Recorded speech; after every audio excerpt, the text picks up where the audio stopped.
पति और पत्नी के बीच कभी झगड़ा नहीं होगा। ये सुनकर शायद आपको यकीन ना हो, लेकिन आज मैं आपको ऐसी 5 बातें बताने जा रहा हूं जो किसी भी टूटते हुए रिश्ते को फिर से जोड़ सकती हैं।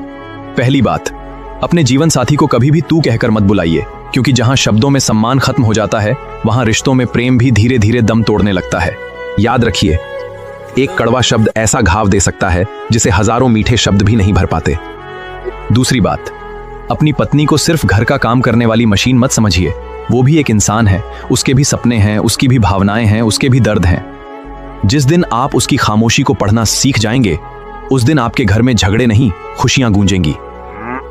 तीसरी बात, चाहे गुस्सा कितना भी बड़ा क्यों ना हो, लेकिन कभी अपनी पत्नी पर हाथ मत उठाइए, क्योंकि हाथ उसकी रक्षा के लिए है। जिस हाथ से वचन लिया था, उसी हाथ से उसे दर्द देना इंसानियत की सबसे बड़ी हार है। चौथी बात, रिश्ता जीतने के लिए कभी कभी खुद को हारना पड़ता है। गलती हो जाए तो मुझे माफ कर दो कहने में देर मत कीजिए, क्योंकि माफी मांगने वाला छोटा नहीं होता, बल्कि वही सबसे बड़ा होता है जो अपने अहंकार को झुका सकता है।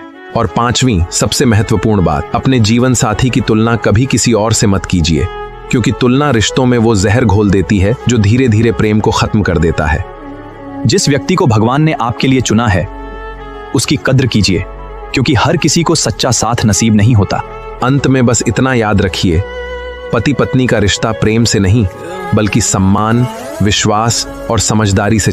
घर में तुलसी हो तो गांठ बांध लें। यह 5 बातें, अगर आपके घर में तुलसी का पौधा है तो इन 5 बातों को सदैव स्मरण रखें। जो व्यक्ति इन बातों को ध्यान में रखता है, उसके घर में सुख समृद्धि हमेशा हमेशा बनी रहती है। आइए जानते हैं कौन कौन सी 5 बातों का विशेष ध्यान रखना चाहिए।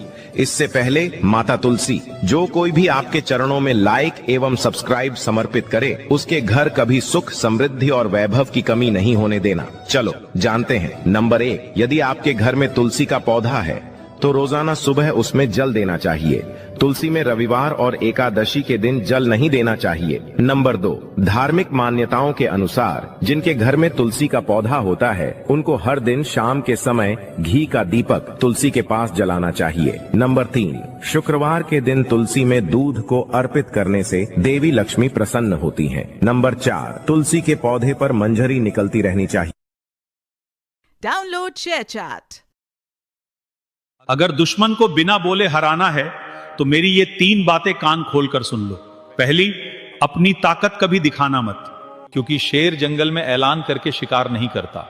वो चुप रहता है, पर वार ऐसा करता है कि सामने वाला संभल नहीं पाता। दूसरी बात का जवाब देना बंद कर दो, क्योंकि कुछ लोगों को शब्द नहीं, समय जवाब देता है, और जब समय जवाब देता है तो इंसान की औकात भी दिखा देता है।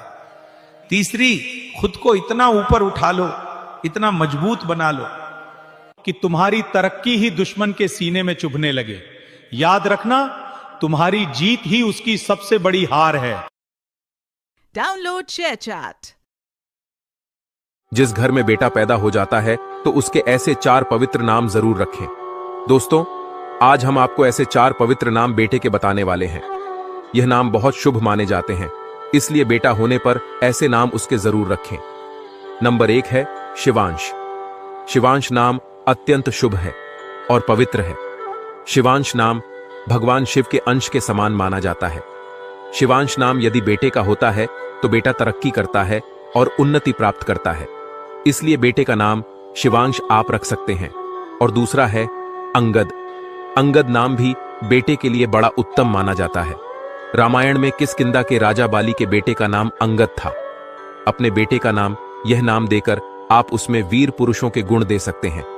अंगद नाम भी आप अपने बेटे का रख सकते हैं।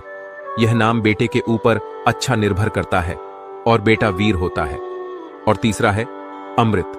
अमृत नाम आप अपने। अगर कोई आपका अपमान करे तो भगवत गीता की ये 3 जबरदस्त बातें याद रखना।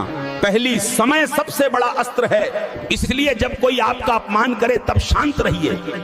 दूसरी, जो अपमान सहकर भी कार्य करता है वही सच्चा विजेता होता है। अपमान सहना कमजोरी नहीं, समझदारी है। तीसरी, दूसरों को अपने शब्दों से नहीं अपने कर्मों से उत्तर दो। श्री कृष्ण जी कहते हैं, मूर्ख से तर्क करने वाला भी मूर्ख कहलाता है, इसलिए ऐसे लोगों को अनदेखा करिए।